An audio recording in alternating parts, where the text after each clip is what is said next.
Inshallah, we'll go ahead and start.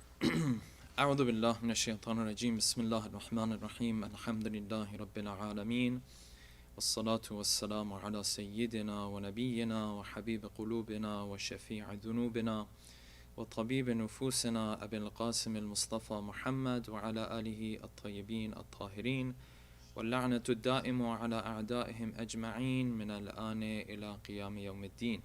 For the love of our beloved Prophet and his beloved progeny, please recite a second loud salawat. Allahumma salli ala Muhammadin wa ala Muhammad wa ajil farajahum. For the hastening in the return of our beloved 12th Imam, a third final loud salawat. Allahumma salli ala Muhammadin wa ala Muhammad wa ajil farajahum. Inshallah, I apologize before we start, inshallah, for the delay. There was a unexpected logistical issue that we were dealing with, and the internet was not cooperating with us. These are, some of the issues that you have when you live in a world where COVID is king, and COVID decides what happens and what doesn't happen. Essentially, we had to make some adjustments, and as you can see, my background and where I'm doing the program tonight is very different. So, alhamdulillah. Before I start, I actually want to thank the brothers who worked hard from the EC in terms of, in a matter of minutes, being able to set up this setup and having us perform tonight or do tonight's program so that we don't miss out on tonight's program. So special thanks to them, special thanks to the communications team for letting everybody know, and inshallah we'll do the program here. So we're going to delve into some of the ahadith that we have. Tonight, inshallah, I'm going to delve into the topic of greed. And this is a topic that is very, very important. It's a topic and a characteristic of the human being that very often goes unnoticed. It is something that if the human being does not pay attention to it, if the human being is not aware of it, then his whole perspective regarding his whole life will be different. And as we delve into the topic a little bit more, you'll understand and see more and more why that is the case. When we talk about greed, normally what comes to our mind is a person who has a lot of wealth and he's trying to put other people out of business and he's trying to grab any type of money that he can, for example. This is the picture that comes to our mind when we talk about greed. Usually it's a financial type of greed that comes to our mind, where a person wants to grab all of the wealth that he can come across. This is, of course, a form of greed, and ahadith have talked about it. But Islam has introduced, as it relates to the human being, the aspects and the characteristics of the human being, a different type of greed as well. And the Quran does not necessarily refer to it as greed. The Quran refers to it as a characteristic that is deep within the human being. So this greed that comes to our mind, which has to do with money only, which has to do with you wanting the numbers in your bank account to be higher, this is a much smaller symptom of that greater form of greed that the Quran and Hadith are more concerned about. That greater form of greed is one that can be applied to a multitude of different things in life. Sometimes it is applied to wealth. Sometimes it's not applied to wealth. Sometimes it's applied to, for example, the fame and the popularity that the human being wants to have in his life. And because of this greed that he finds inside of himself, he is not okay with a little bit of fame. He's not okay with this many people wanting to see him, or this many people wanting to be with him. No, it's just continuous. It's ongoing. The idea that the human being will never stop and will never be satisfied with anything that is limited. This is the deeper issue inside of the human being. And it's a characteristic that lies hidden within our character. It's a characteristic that also exists and shows itself every now and then within the society that we live in. Because we live in a society that is built around our pleasures. It's built around attaining pleasures of this world. And so every now and then you will come across the human being who, no matter what he gets in this world, no matter what he has in this world, he's not satisfied with it. There is always something more that he wants. And that more is not always wealth. Sometimes it can in fact be the popularity that he wants, the fame that he wants. Sometimes it is the beauty that he wants, yes? Sometimes it's the connections that he wants. It can be applied to a multitude of different aspects of his life. No matter what aspect of the life of the human being that you look at, there is a characteristic in the human being deep down that a human being is never satisfied with anything that is limited. It doesn't matter what it is that you touch on. The human being wants the unlimited form of it. The human being does not want you to stop it at any point, or any place. You'll look at, for example, people who have been very successful in their lives. For example, athletes. An athlete who's been, tremendously successful in his life. If he's won 20 trophies, for example, he still wants number 21. He still wants number 22. His body sometimes won't be able to allow him to go for number 21 or 22. But deep down, that's what he wants. Yes? The businessman, as many, deals as he struck, as many deals he's put ink on paper for, he still wants the next deal done. He still wants to push up his shares. He still wants, it never stops. No matter what avenue of life or what aspect of life you apply this to. And this is deeply embedded within the human being. And there is a reason for this. There's a reason why Allah subhanahu wa ta'ala has created us in this manner. That as the Islamic scholars say, the Urafat say at times, they say the human being has this love for kamal, has this love for perfection. What that means, essentially, in practical terms, is that the human being is never satisfied with something that is incomplete. Human being is never satisfied with something that is imperfect. If you give him a 200 megabyte internet, he says, where's the 500 meg? Right? If you give him the 500, after a while he says, well, let's see if we can get something better than this, yes? If you give him normal internet, you give him dial-up, he says, well, I need to have this Wi-Fi. And, give him Wi-Fi, he says, well, now it has to be, fiber optic, for example. It has to be even faster. It has to be even better. 4G needs to be 5G. There is a reason why Allah subhanahu wa ta'ala has created the human being with this characteristic. What is the reason behind it? Because today we're going to talk about the greediness or the greed that the human being has.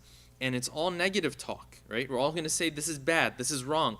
Well, if it's so bad and it's so wrong, why did Allah subhanahu wa ta'ala put this desire in the human being? Every single desire that you find in the human being, that Islam says it is not good for the human being to follow it, right? There is a way and a reason why Allah subhanahu wa ta'ala has put that desire. There's a role it's supposed to play. So what is the role that this desire of the human being is supposed to play?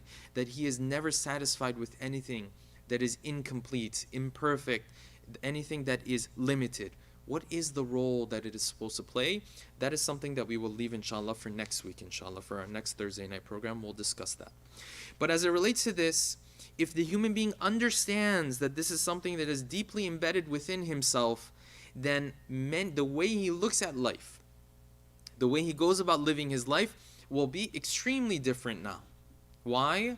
Because if the human being understands that at the end of the day, no matter what this world has to offer to him, he will never be satisfied. He will never be happy. If he understands this, then he can take a breath and he can relax a little bit. And he can understand that, at the end of the day, this world is not going to fulfill my desires anyways. So instead of pushing myself so much, and instead of worrying about these issues so much, and instead of concerning myself so much, then let me just sit back and relax a little bit. And let me understand that there might be somewhere else where all of these desires might be fulfilled. Understanding this concept can fundamentally change how the human being looks at the world. And this issue, that the human being always wants something better than what it has, Like I said, there's a reason why Allah subhanahu wa ta'ala has put this inside of us. But when you look at the creation of Adam, like in the creation of the human being, you will find that this characteristic has been there with the human being from the very beginning. From the very beginning, the human being, his existence, his characteristics have been tied to this characteristic. That he is never happy with what he has. He wants something even better. When you look at the story of Adam alayhi salam, what happened in the story of Adam? Allah subhanahu wa ta'ala explains the story for us in the verses of the Quran. That Adam was in this garden and everything was fine. And as the verses of the Quran imply to us, and sometimes directly say this unequivocally, that Adam, who was in this garden, he didn't have to work hard to get his food, and even his body was not showing in the sense of having private parts and things of that nature. None of this was there. So all of the bad things, all of the negative things of the material world were not there for Adam alayhi salam. So then what happened that he went and ate of the tree, of the fruit of the tree? What happened? What was the reason that Adam went about this? Now, regardless of how you look at this story, whether this is a story that literally the Quran is telling for us, or it's a story that is symbolic, we have scholars on both sides, though the mainstream opinion in this regard is that it's a literal story. And that is the opinion that we're going to go with.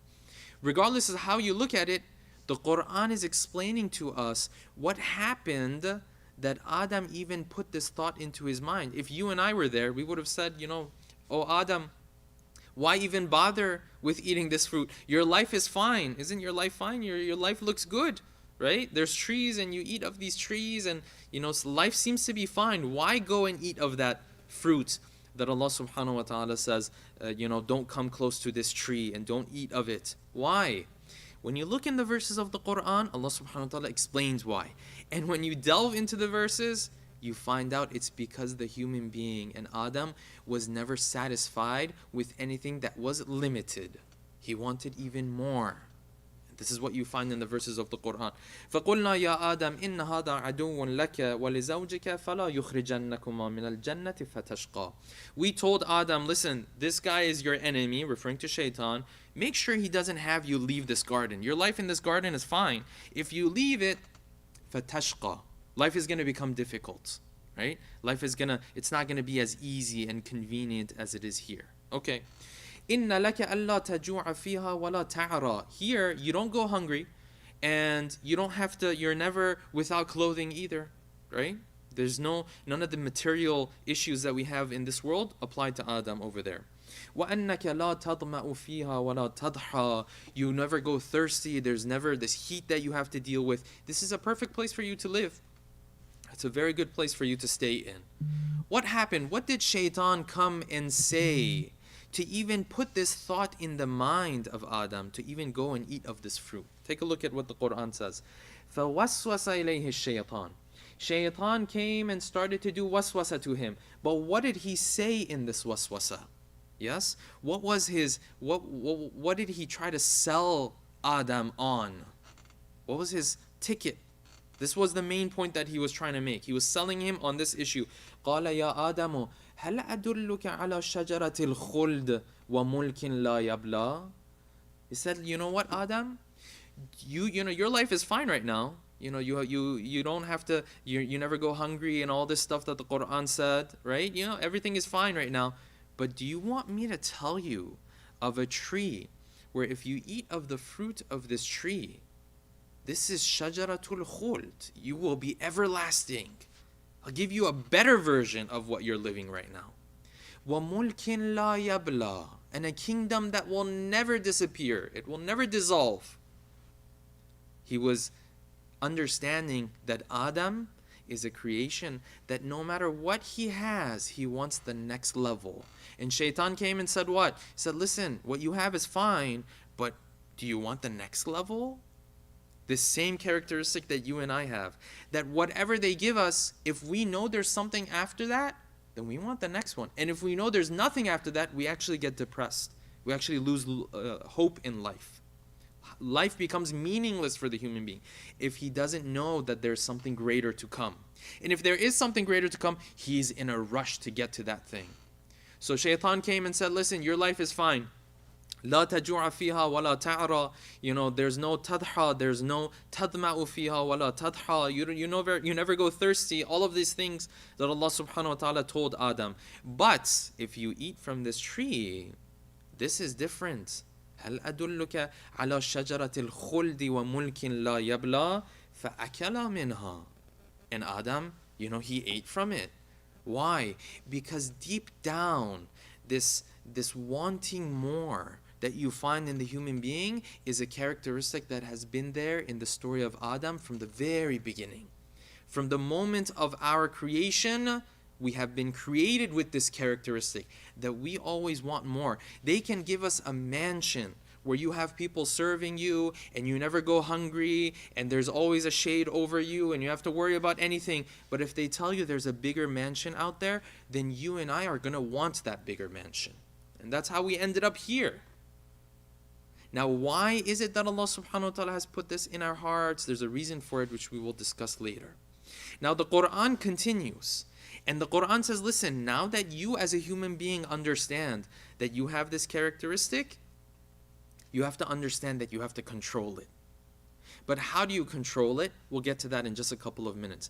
The Quran says, listen, if the human being does not control this, then it becomes a problem for him. The hadith of Imam Hassan al-Mujtaba salawatullahi wa salamuhu alayhi, he says this. He says there were 3 mistakes that were there from the beginning of the time of the human being. From the beginning of the time of mankind were there. These 3 sins, or these 3 mistakes, I should say. Number 1 was arrogance. And he says, what's the problem with arrogance? Halakuddin, right? You lose all your faith. وَبِهِ لُعِنَ إِبْلِيسِ. And this is why Shaitan, he was cursed. And we know the story of how Shaitan was cursed because of this. So the number 1 mistake was what? Arrogance. That's number 1. Number 2, the second issue, al-hasad. It's jealousy. And this happened when? When Qabil, he killed Habil. You always have to check with Qabil and Habil to make sure you get them right?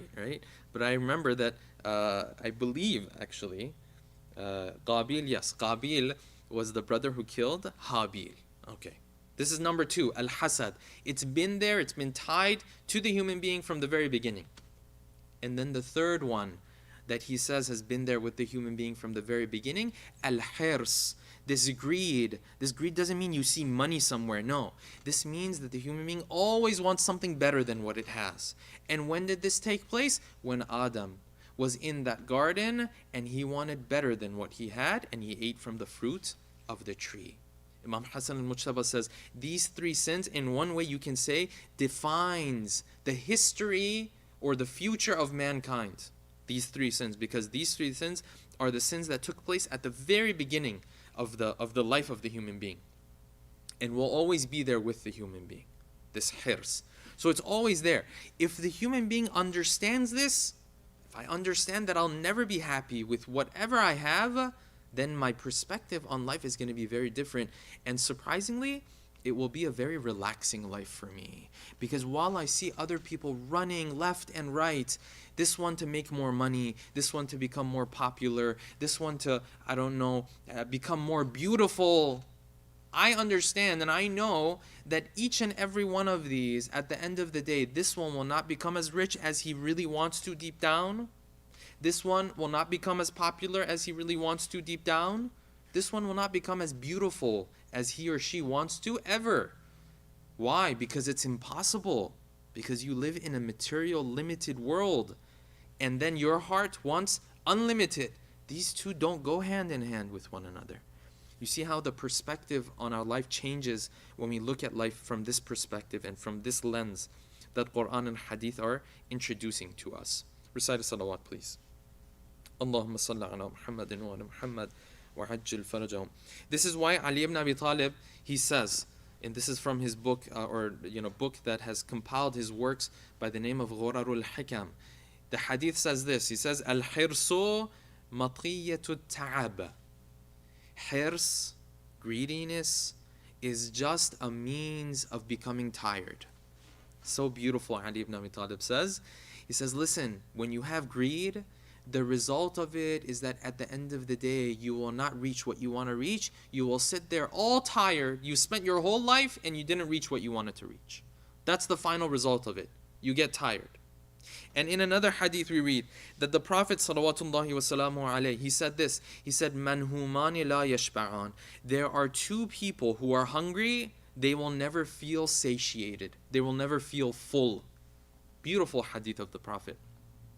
The first one, talibud dunya, and the second one, talibul ilm.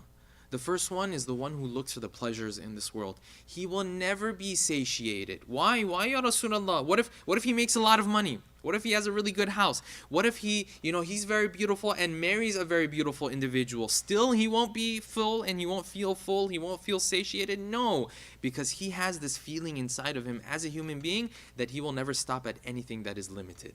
The Prophet is speaking from this perspective. Prophet is speaking as from the perspective of the one who knows what the human being is. He knows the human being will never be satisfied with anything that is limited, and yet he lives in a world that everything is limited. That's why he says, no matter how much he runs after the dunya, he will never be satisfied with what the dunya has to offer to him. And again, when we use the word dunya, this is a very general word.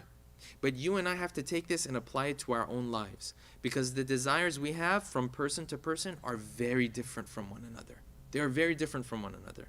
What you desire and what your brother desires, or your sister desires, or your mother desires, or your father desires, extremely different from each other. When you're younger, you have certain desires. When you get older, you have other desires. But what sticks around throughout the whole life of the human being is that he is never satisfied with anything limited. Temporarily, maybe. Temporarily, yes. But permanently, no. After a while, things start to get boring for him. Yes, things start to get normal for him. What is that desire that you have, that I have, that I'm running after it so hard, and I'm putting myself through so much trouble for it? And the Quran is telling me, listen, at the end of the day, you're not going to feel satiated. You're not going to feel full. Stop running after it. Stop killing yourself for it. Working hard is wonderful. No one worked harder than our imams. Yes? But running after your desires, right? That's the problem. Being stuck on, I want this, and when you get it, then you want that. It's not always money.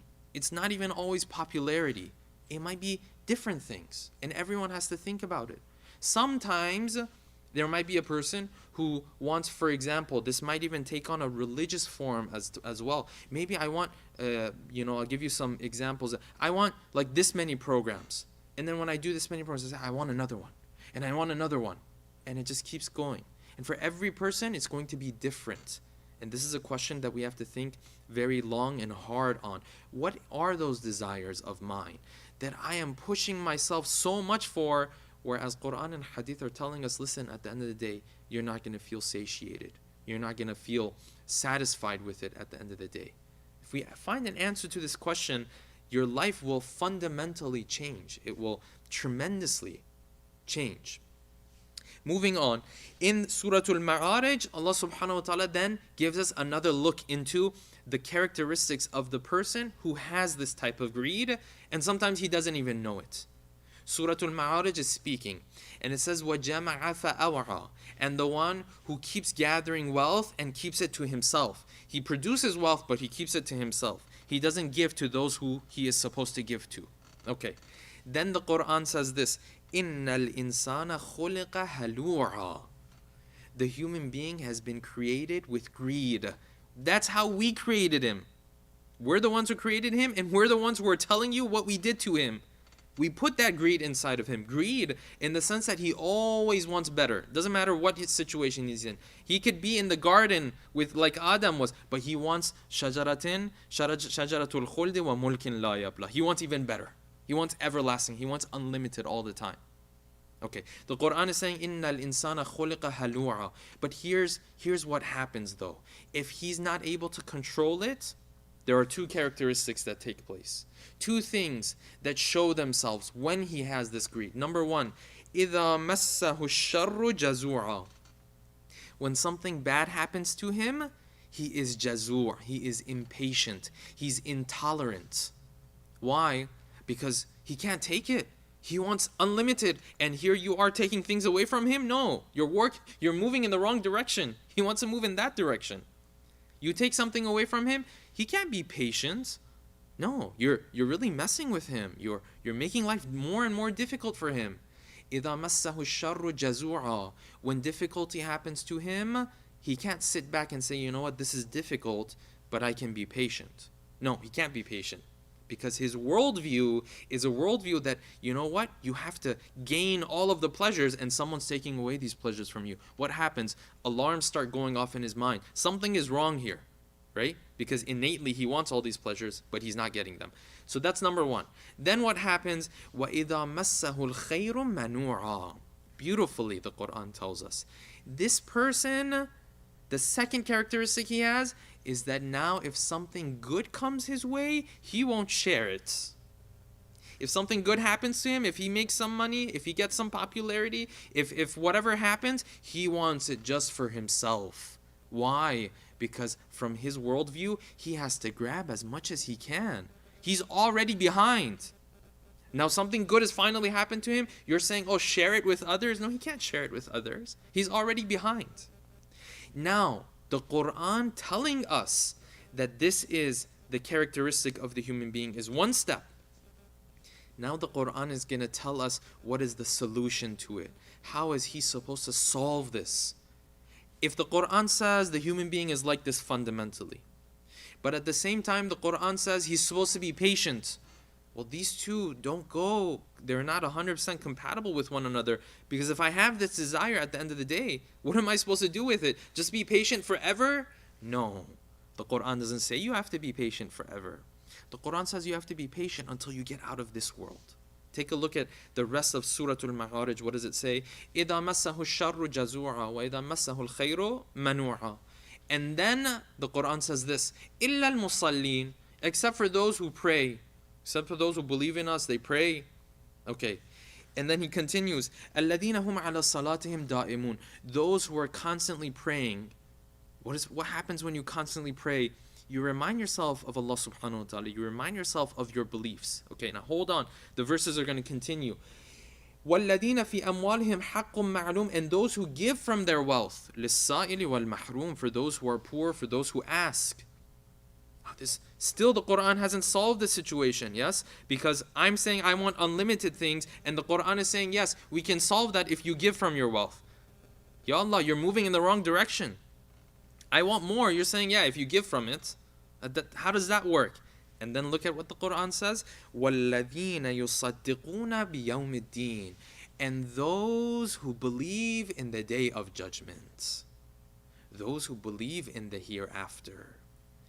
This person is the only person who can be patient in this world.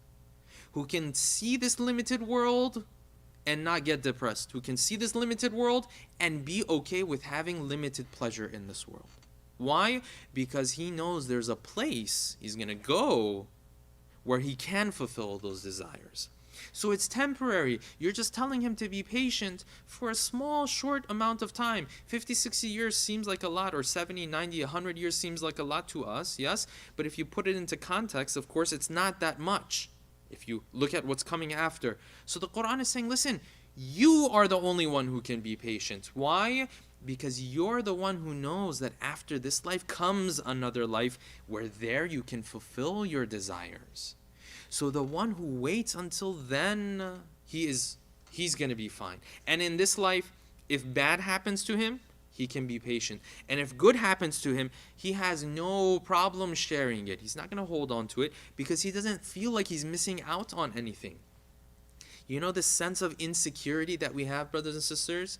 And I speak of myself. This sense of insecurity that we have a lot of times where we see something good is happening to this person or that person. This person is posting their picture about some trip that they had and it's such a wonderful trip. And I sit there and say, oh man, I wish I had something like that. This comes from a weakness of faith. Because if my faith is strong, though I might like to go on this trip, there's no problem. But if I don't get to go on this trip for whatever reason, my family doesn't allow me, or our situation doesn't allow us, or if COVID is there, or whatever, I don't feel like I'm missing out on anything. Because even if I went on this trip, it's not like I would be fully satisfied.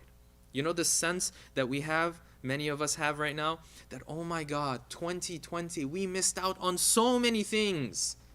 The Quran will tell you that, listen, yes, it was difficult, but even if you had had all of those things, you still wouldn't have not felt full and satiated. So now that you know that, then you sit back and you say, yeah, we missed out on certain things, but they weren't that critical. We missed out on a lot of trips we could have made. We missed out on a lot of gatherings we could have been a part of. We missed out on a lot of different things. But, you know, at the end of the day, even if we had those things, there would have been other things I would have wanted. So let me sit and relax a little bit. Let me really take a deep breath and feel comfortable that, alhamdulillah, I'm getting through this year just as long as I have enough to get through life. I don't feel like I'm missing out anymore. Because the reality is, no matter what you don't miss out on, you'll always feel like you're missing out on something. And this is something that, you know, you'll find inspirational quotes about and motivational speakers speaking about. The Quran speaks about it as something that is factual, as something that is deeply embedded within the human being. So when the Quran talks about this, it's different from when some inspirational speaker talks about it and says, oh yes, no matter what you miss out on life, you'll still be fine. Yes, that person can say whatever he wants, and it's fine, it's inspirational and everything. When the Quran says it, this is factual now. The Quran isn't here to just give us a superficial feeling of inspiration. The Quran is here to tell us how the world works. And the Quran is telling us no matter what, we will not be satisfied with this world. Then why is it that Allah subhanahu wa ta'ala put this desire inside of us? That is something that inshallah we will leave for our next session. Before we end, I want to go through a couple of rulings that have to do with Salatul Musafir, or have to do with the prayer of a traveler. And inshallah afterwards, in 5-10 minutes, inshallah, we will be wrapping up. So the first one is this. We discussed this last time, that we said if someone is going to travel, what is the minimum distance that they would have to travel in order to be considered a musafir, in the sense that they would now be praying qasr. We said that the number is roughly 28 miles, and the reason why there's a roughly in there is because these are numbers and these are measurements that are done in the measurements used during the time of the Prophet. So now when you obviously calculate that into miles, it's going to be a rough number. 28 miles roughly. That's number one. Number two is that Ayatollah Sistani, Ayatollah Khamenei, his ruling is that when you are calculating this, like we said before, you calculate outbound and inbound together. So if together they are 28 miles, your prayer is going to be qasr. Okay, so if together 28 miles we're talking about, then I have to at least travel 14 miles one way and 14 miles backward, or in return. Now the question that comes up is, what if I go, 10 miles outbound and then, 30 miles returning back, right? Inbound, returning back. Does that count? According to Ayatollah Sistani, it counts. Ayatollah Khamenei says no, the outbound has to be at least 14 miles. Then that's a condition that only Ayatollah Khamenei has. But moving on from that, the next question that comes to mind is this. Where do I start calculating the distance, right? If I want to travel from here to a city that's not too far away, right? And I want to see, do I break this 28-mile distance or not? Then it's very important, especially if you're living in DFW, especially if you are living in a place where, the city is a big city and there are multiple cities within the city. Where you start calculating the distance is going to be a very big, factor. So according to Ayatollah Sistani, he says you would have to look at the common view. From what point does the common view consider you to be traveling? From what point do people say, oh yeah, he's starting a trip now? For those of us who live in DFW, usually if you're going around in DFW, no one really considers you being on a trip, right? People will say, oh yeah, he's just in Dallas, But if you now head out of Dallas, then people will say, oh, he's starting a trip now. So according to Ayatollah Sistani, whether you're dealing with a small city or a big city, it doesn't really matter. From the point where people will say, this person is now traveling, that is the point from which you will start calculating this 28-mile distance, or rather 14 miles if you think about it. 14 miles going, and 14 miles coming back. For Ayatollah Khamenei, no, it doesn't matter whether it's a big city, small city, it doesn't matter. The city limits is where you start to calculate this distance. What are the city limits? According to him, we mentioned that, for example, where where you can no longer see the people of the city. Okay. As you can see, whether you are a follower of Ayatollah Sistani or Ayatollah Khamenei, this is the next question. As you can see, these might be a little vague at times, might be a little difficult to apply to see where I start calculating this distance from. And this is not something that you have to worry about. Why? Because if you're calculating a distance and you don't know if you have reached the point where, for example, Ayatollah Sistani says you are now considered a traveler. It might be a bit vague for you, so you're not sure about it. Then you do not start counting until you are sure that people say from this point on, you're considered a traveler. Right? So let's say, for example, if I'm driving from Carrollton and I'm going north, right? While I go from Carrollton to Colony, for example, or to Frisco, I'm not sure, do people consider me a traveler yet? Maybe yes, maybe no. I don't start calculating the distance. But then when I head out of the DFW area, I say, you know what? I'm sure now people consider me to be a traveler. That is where I will start calculating the distance. Yes? Similarly for Ayatollah Khamenei, if I don't know where the city limit is exactly, then I'm not going to start counting until I am sure I have left the city limit. Until I reach a point where none of the buildings of the city are there anymore and I'm sure now I'm out of the Dallas area, then that's when I'm going to start calculating this distance. So as long as you are not sure, you will not start calculating distance. In other words, if you have a doubt between a city being like 10 miles away or 20 miles away, you will always go with the lower amount. Yes? Meaning you will start calculating later. You won't start calculating until you're sure you have now left the city. And the last question that I will mention, and this is of course not something we deal with too often, but just so we have a better understanding, if there are multiple routes to the same destination, then your calculation is going to be based on the route that you take. Not a straight line from where you are to that place, or not even based on the shortest route. It is based on the route that you take. So if you go on a road that's longer, and that is going to make up 28 miles, for example, then your prayer is qasr. Now if there's a shorter road and you take that, and it's less than 28 miles, then your prayer is going to be tamam. It's going to be a full prayer. So those are the rulings that I wanted to cover for today, inshallah. Let me just check to see if we have any questions, and inshallah, once we take a look at the questions, we will end. Okay, so someone has asked about Christmas. What I'll say about that in general is that these are holidays that in their background, in their context, they carry, of course, a Christian a theology behind them, right? Like the star that you asked about and other things. These are symbols that have to do with the idea of Christianity, or with the religion of Christianity. Now, is it, just celebrating these holidays that we come across? Can someone say that this is absolutely haram? And if someone, for example, has, takes part in any type of celebration of this type, it is haram? It's difficult to say such a thing, but it's preferable to not be celebrating these things.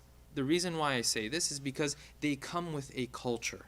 And when they come with that culture, specifically for families that have children, the children will be drawn into that culture, and that is a culture that is different from the culture, the Islamic culture that we are trying to promote. Again, it's not to say that, for example, if someone, takes pleasure in seeing the lights, and this is not what I'm talking about. Those are fine if someone wants to go out and see the lights and things of that nature. That's not a problem. But in the sense of officially celebrating it, that's where we have to be cautious. It's difficult for me to say that it is definitely haram, so I won't go that far, but we want to be cautious. To be honest with you, there are things in our religion, where there might be a little bit of a gray area, and in my humble opinion, this falls under that category. It's a little bit of a gray area. What we can say for sure is that if one celebrates this and they are taking part in practices or they're putting out symbols that have to do with the Christian faith, yes, this is definitely, beyond the shadow of a doubt, problematic and haram. Yes? But just celebrating in general, I would say it's not preferable to do so. Of course, it's a sensitive topic, but hopefully I was able to get the point across in a way that will help in a practical manner. So hopefully, um, the brother or sister who asked that question, I hope that that answered their question. Especially for, I will say this before we end, especially for families that have children, it's not just a matter of like a tree or things of that nature. It's not just a matter of that. It's a matter of the culture that you are promoting inside of the house. And that's why I say it's preferable for us to not be celebrating it the way you might find other families formally celebrating this. Right? Of course, our children will acknowledge this. Of course, our children will know that it's happening. Their schools are off. Yes, there are many, there are sales on everything that they probably want to buy. So it's not like they're not going to know it's happening. Of course, they're going to know what's happening, and of course, they're to a certain degree living in the society. They're going to be a part of it, anyways. But we want to keep a little bit of distance because of the culture that it brings, and it's not just this one holiday. Then there come other holidays, and there come other practices as well, and that's why we want to be a little cautious, inshallah. With that, inshallah, we'll bring tonight's talk to an end. Someone is asking, if you are traveling more than 28 miles to your parents' home, does it still count as qasr namaz? Yes, unless you are traveling very, very often. How often? We will have to cover that, inshallah, in the following sessions. But if you're going, let's say, for example, once a month, or once every 2-3 months, yes, whether you go to visit your parents or not, that is not going to make a difference in terms of the qasr namaz. With that, inshallah, we'll end.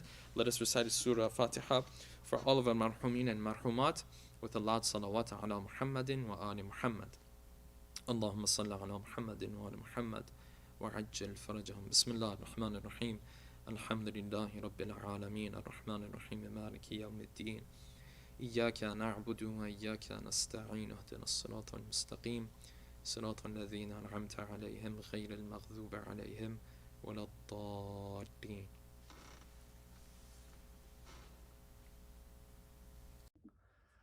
Assalamu alaikum, everybody. Hey, I hope you guys are all doing great, and I am about to begin reciting Dua Kumal. Allahumma salli ala Muhammadin wa ali Muhammad. Bismillahirrahmanirrahim.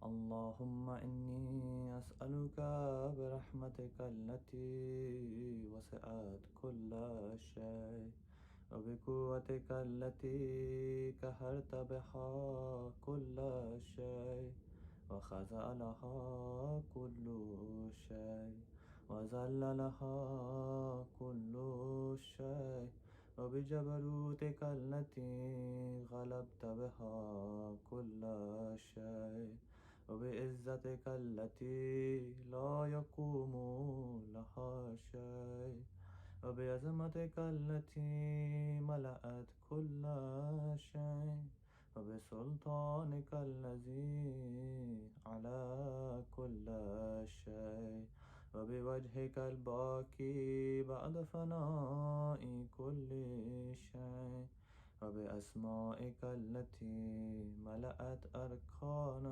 كل شيء وبعلمك الذي أحاط بكل شيء وبنور وجهك الذي أضاء له كل شيء يا نور يا قدوس يا نور يا قدوس يا نور يا قدوس يا أول الأولين ويا آخر الآخرين اللهم اغفر لي الذنوب التي تحرق الإثام اللهم اغفر لي الذنوب التي تنزل النقام اللهم اغفر لي الذنوب التي تغير النعم اللهم اغفر لي الذنوب التي تحبس الدعاء اللهم اغفر لي الذنوب التي تنزل البلاء. اللهم اغفر لكل ذنب أذنبته وكل خطيئة أخطأتها. اللهم إني أتقرب إليك بذكرك وأستشفع بك إلى نفسك وأسألك بجودك أن تدنيني من قربك وأن توزعني شكرك وأن تلهمني ذكرك. اللهم إني أسألك سؤال خاضع متذلل خاشع أن تسامحني وترحمني وتجعلني بك اسمك راضيا قانعا وفي جميع الأحوال متواضعا. اللهم وأسألك سؤال من اشتدت فاقته وأنزل بك عند الشدائد حاجته وأزمى فيما عندك رغبته. اللهم عزم سلطانك وعلى مكانك وخفي مكروك وظهر أمرك وغلب قهرك وجرت قدرتك ولا يمكن الفرار من حكومتك. اللهم لا أجد لذنوبي غافرا ولا لقبائحي ساترا ولا لشيء من عملي القبيح بالحسن مبدلا غيرك. لا إله إلا أنت سبحانك وبحمدك. ظلمت نفسي ظلمت نفسي ظلمت نفسي وتجرأت بجهلي وسكنت إلى قديم ذكرك لي ومنك علي. اللهم مولاي كم من قبيح سترته وكم من فادح من البلاء أقلت وكم من إصار وقيت وكم من مكروه دفعت وكم من ثناء جميل لست أهلا له نشرت. اللهم عزم بلائي وأفرط بي سوء حالي وكسرت بي أعمالي وقدأت بي أغلالي وحبسني عن نفعي بعد آمالي وخدتني الدنيا بغرورها ونفسي بجنايتها.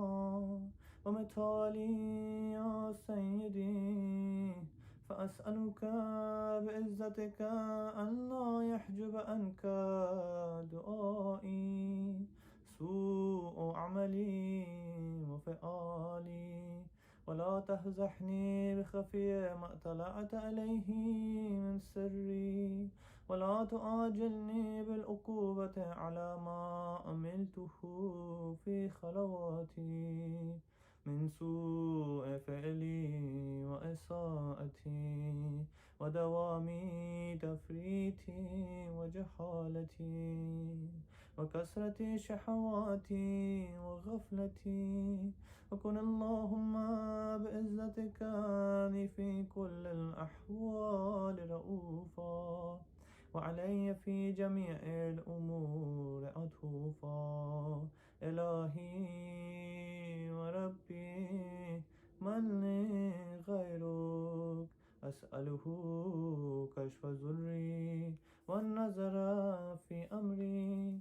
إلهي ومولاي أجريت علي حكما اتبعت فيه هوى نفسي ولم أحترس فيه من تزيين عدوي فغرني بما أحوى وأسأله على ذلك القضاء فتجاوزت بما جرى علي من ذلك بعض حدودك وخالفت بعض أوامرك، فلك الحمد علي في جميع ذلك، ولا حجة لي فيما جرى علي فيه قضاؤك وألزمني حكمك وبلاؤك. وقد أتيتك يا إلهي بعد تقصيري وإسرافي على نفسي، معتذرا نادما منكسرا مستقيلا مستغفرا منيبا مكرا مذعنا مؤترفا، لا أجد مفرا مما كان مني ولا مفزعا أتوجه إليه في أمري غير قبولك عذري وإدخالك إياي في سعة من رحمتك. اللهم فاقبل عذري وارحم شدة ضري وفكني من شد وصاكي. يا رب ارحم ضعف بدني، يا رب ارحم ضعف بدني، يا رب ارحم ضعف بدني وركة جلدي ودقة عزمي. يا من بدأ خلقي وذكري وتربيتي وبري وتغذيتي، هبني لابتداء كرمك وصالح برك بي، يا إلهي وسيدي وربي. أتراك معذبي بنارك بعد توحيدك وبعد ما انطوى عليه قلبي من معرفتك ولحجابه لساني من ذكرك واعتقده ضميري من حبك، وبعد صدق ترافي ودعائي خاضعا لربوبيتك. هيهات أنت أكرم أن تزين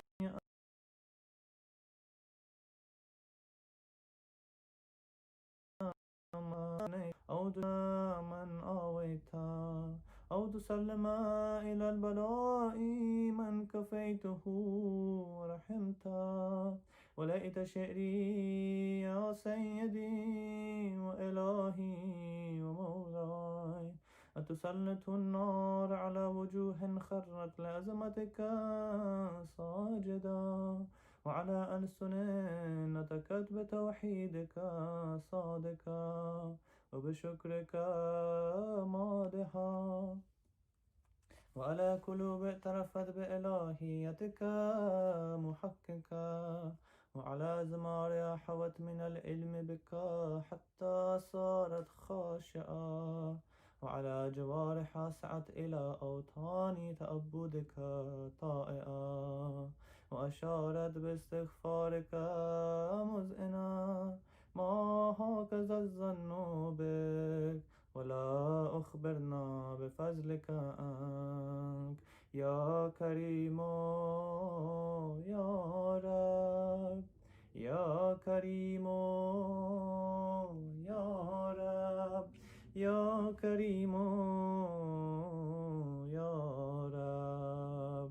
وأنت تعلم ضعفي عن قليل من بلاء الدنيا وعقوباتها وما يجري فيها من المكاره على أهلها، على أن ذلك بلاء ومكروه قليل مكسور يسير بقاء كثير مدته.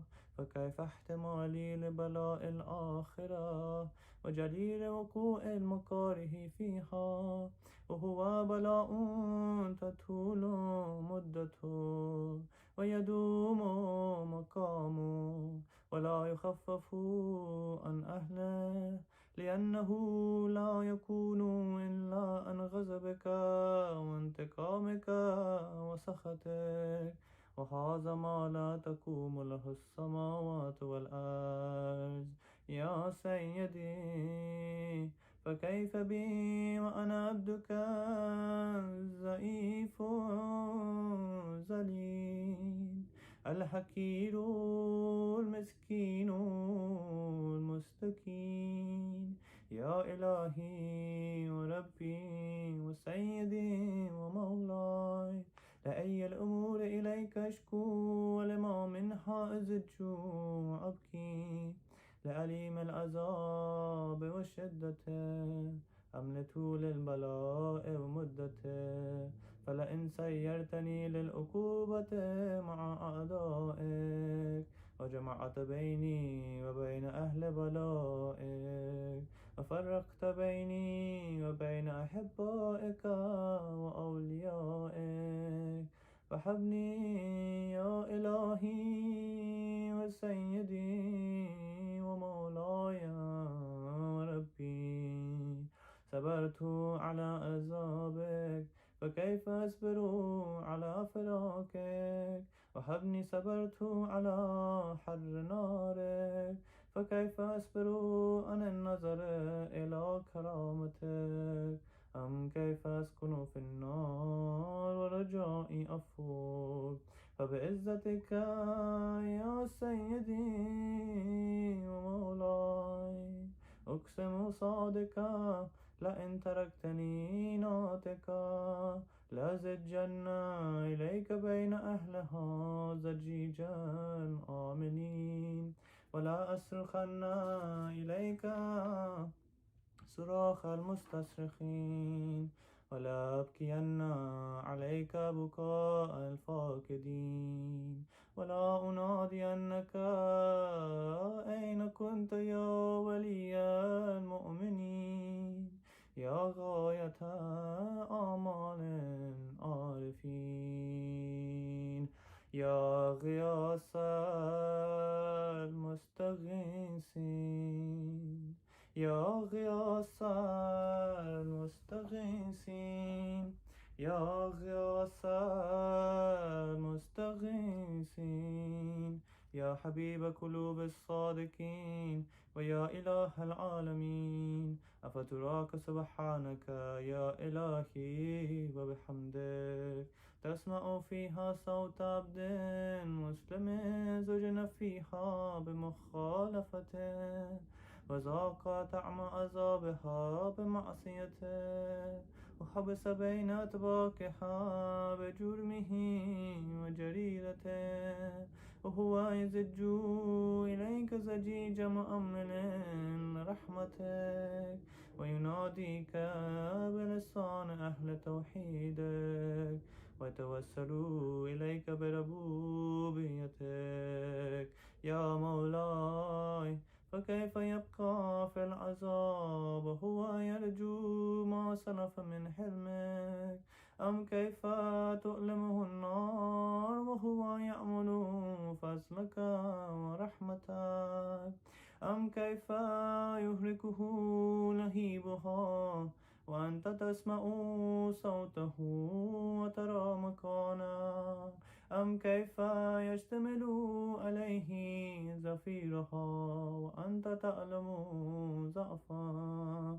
أم كيف يتكلكل بين أطباقها وأنت تعلم صدقا؟ أم كيف تزجره زبانيتها وهو يناديك يا ربا؟ أم كيف يرجو فضلك في إكه منها فتتركه فيها؟ هيهات ما ذلك الظن بك، ولا المعروف من فضلك، ولا مشبه لله الموحد الرك وإحسانك. وباليقين أقطع لو به من تعذيب جاحديك، وكزيت به من إخلاد معانديك، لجعلت النار كلها بردا وسلاما، وما ما كان لأحد فيها مقرا ولا مقاما، لكنك تقدست أسماؤك، أقسمت أن تملأها من الكافرين من الجنة والناس أجمعين، وأن تخلد فيها المعاندين، وأن تجل ثناؤك قلت مبتدئا، وتطولت بالإنعام متكرما. أفمن كان مؤمنا كمن كان فاسقا ما يستوون. إلهي وسيدي، فأسألك بالقدرة التي قدرتها، وبالكزية التي حتمتها وحكمتها، وغلبت من عليه أجريتها، أن تحب لي في هذه الليلة وفي هذه الساعة كل جرم أجرمته، وكل ذنب أذنبته، وكل قبيح أسررته، وكل جهل عملته، كتمته أو أعلنته، أخفيته أو أظهرته، وكل سيئة أمرت بإثباتها الكرام الكاتبين الذين وكلتهم بحفظ ما يكون مني، وجعلتهم شهودا علي مع جوارحي، وكنت أنت الرقيب علي من ورائهم، والشاهد لما خفي عنهم، وبرحمتك أخفيت، وبفضلك سترت، وأن توفر حظي من كل خير أنزلت، أو إحسان فضلت، أو بر نشرت، أو رزق بسطت، أو ذنب تغفر، أو خطأ تستر.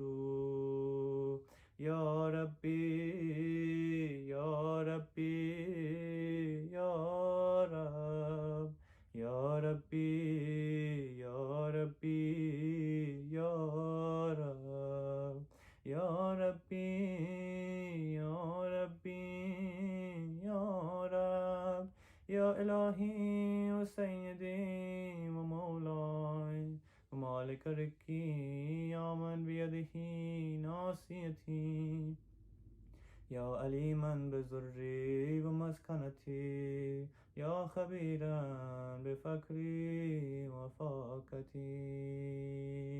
يا ربي يا ربي يا رب، يا ربي يا ربي يا رب، يا ربي يا ربي يا رب.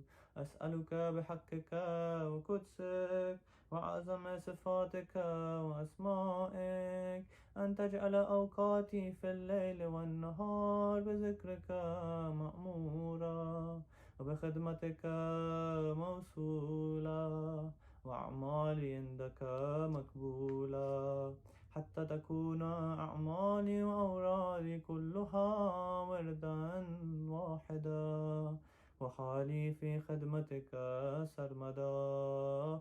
يا سيدي يا من عليه مأولي، يا من إليه شكوت أحوالي. يا ربي يا ربي يا رب، يا ربي يا ربي يا رب، يا ربي يا ربي يا رب. قو على خدمتك جوارحي، واشدد على العزيمة جوانحي، وهب لي الجد في خشيتك والدوام في اتصال بخدمتك، حتى أسرح إليك في ميادين السابقين، وأسرع إليك في البارزين، وأشتاق إلى قربك في المشتاقين، وأدنو منك دنو المخ المخلصين وخافك مخافة المؤمنين واجتمعا في جوارك مع المؤمنين.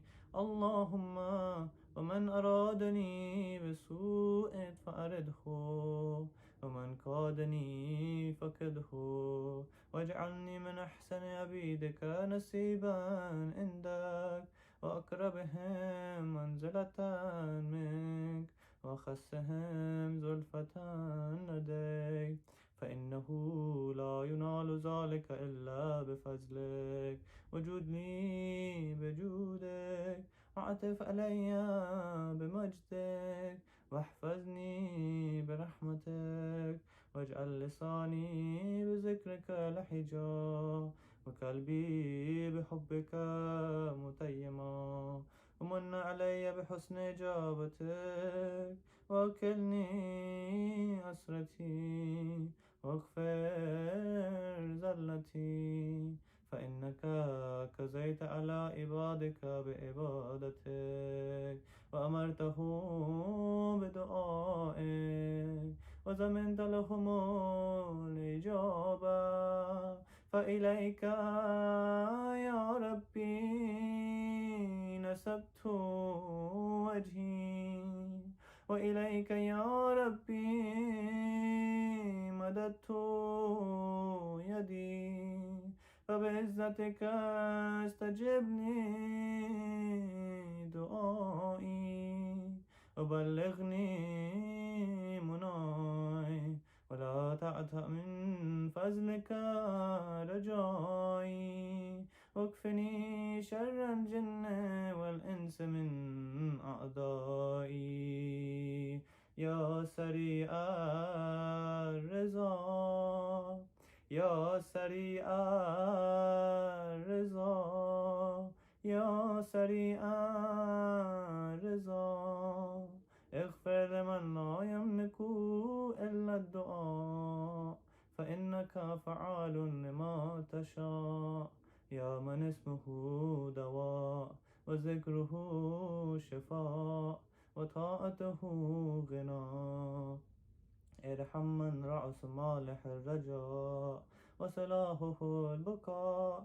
يا سابق النعم يا دافع النكم يا نور المستوحشين في الظلام يا عالما لا يؤلم، صل على محمد وآل محمد وافعل بي ما أنت أهله. وصلى الله على رسوله والأئمة الميامين من آله وسلم تسليما كثيرا كثيرا.